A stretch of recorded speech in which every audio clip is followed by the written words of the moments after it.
Frappes are really important for strengthening our arch and our instep. So again, the arch is on the bottom of our foot and our instep being the top. When we go to do our frappes, I want you to kind of think about it being basically resistance training with the floor for your foot. So when you press down into the ball of your foot, you want to be lifting up as far as you can with the heel, but still lengthening out through the toes. You're pressing through the floor.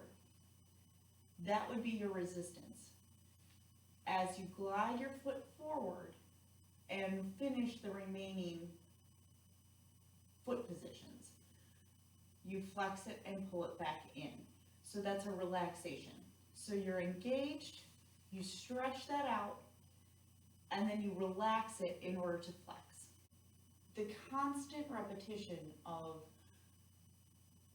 engagement and then relaxing, the resistance against the floor, all of that builds up the strength in your foot when you're going through the flexed position for your frappe. When you're going through the pointed position for the frappe, this is keeping your foot in a constant engagement state, which again is training your foot for the strength to have that nice proper point. When we go to transition into our point work, this becomes really important to be able to isolate that last 3/4 of your point out through the full point. We also need to be able to keep our foot in a constant pointed state as well. We need to have our bodies trained to withstand both options. Be sure to keep practicing those frappes. I know they are a challenge, but they really do serve an awesome purpose in the long run.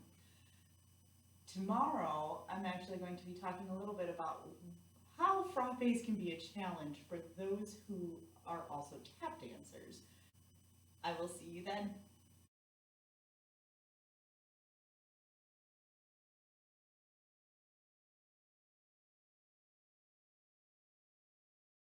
So you can finally stretch it to the fullest point, release it to pull it back in. So to show to the side now, you're pressing down